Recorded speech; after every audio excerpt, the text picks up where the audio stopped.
Hi, my friend. So I had an email from a guy today. He said VTV, the value index fund, the large cap value index fund from Vanguard versus Wellesley. And I can't remember exactly what he said, but along the lines of one of the funds has outperformed over the last 3 years significantly. Blah, blah, blah. I've been getting this quite a bit lately, actually, and I'm a little bit concerned. This guy was a good guy. I emailed back, said completely different fund objectives, but I am getting a little bit concerned about the number of emails I'm getting on return chasing returns, especially looking at the last 3 years or so, or even 5. Because if you were to do that, you look at VUG versus VTV, and of course you'd have to be assuming that VUG is the way to go. All right, so first and foremost, remember, the large cap value fund from Vanguard is 100% large cap U.S. stocks. All right, just as an FYI. There's no bonds. There's no small caps, no international, no nothing, honey. The Wellesley, on the other hand, is about 40% large cap value stocks and 60% bonds, corporate and predominantly U.S. Treasuries. Thus, if their U.S. Treasuries had been underwhelming over the last 3 to 5 years, which they certainly have, and the value stocks have done just fine, which they certainly have, the value index would, of course, done much better over the last 3 to 5 years. You can't compare these two things because it's apples to oranges. It rhetorically is. I'm trying not to be like Joe Biden. I literally am, blah, blah, blah, literally. Freaking idiot. Anyway, so the point being is that you don't want to compare these two things. Now, if you want to do a comparison to say I need to protect my downside risk, then you can compare them from 2001 and 2. Now, you can't compare VTV from 2001 and 2 because it wasn't around then. But the value growth index was, of the value the Vanguard large cap value index was, and I think that's VIVAX if memory serves. VIVAX. Victor, India, Victor, Alpha, X-ray. Yeah, I think that's the ticker. So VIVAX versus Wellesley, which is VWINX. VWINX.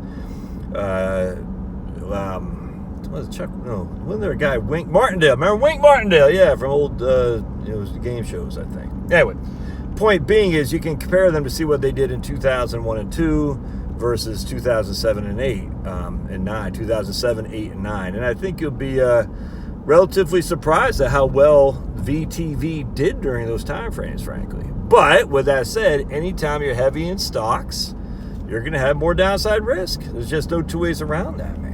There's no other way around that, and the reason is because stocks are riskier always. They're safer in the long term. No, they always say stocks for the long term. That's Jeremy Siegel's thing. And I think there's some legitimacy of that argument that the longer you hold stocks, the less downside risks there are from the point you held from point A to point Z. All right, so let me give you an example. It's 2022 today. In 2042, presumably, just if we look at history, which I'm comfortable in this scenario, stocks will probably be less risky than bonds in the long run, or stocks will be probably less risky than bonds. I mean, but either way, stocks will be less risky than they are today simply because we've survived 20 years and you get growing dividends. I'm going to do another video today on the value of growing dividends because I had another lady email me about PFF, and I'm just telling you, man, you got to be careful getting sucked into these initial high income accounts. There's nothing wrong with them. I'm just saying growing dividends are always the way to go, 100%. Anyway, so point being is, in 20 years, yes, stocks will, from 2042, the stock market of today won't seem very risky at all, now will it? But in 2039, so you can say stocks in the long run, yeah, 20 years from now.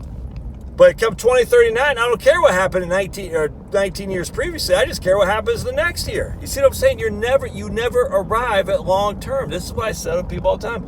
You're always in the short term. I always got to put food on the table today. I always got to pay the bills today, regardless of what happened 20 years from ago. People they don't get this, man. I wish they did. Stocks for the long run, from point A to point Z, that is true, but you're always in point A.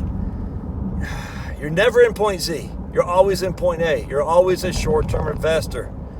You're not sitting there saying, I mean, hopefully you are. I mean, you say, look, man, the money I put in 2022, $100,000 is now worth $400,000. So now $400,000, even if it fell 25%, I'm still up, down from 400 to 300, but I'm still up from 100. I get that, but no one looks at it like that, as we can see in the last 2 years. Oh my goodness, my portfolio was down. Oh my goodness, but where were you 10 years ago?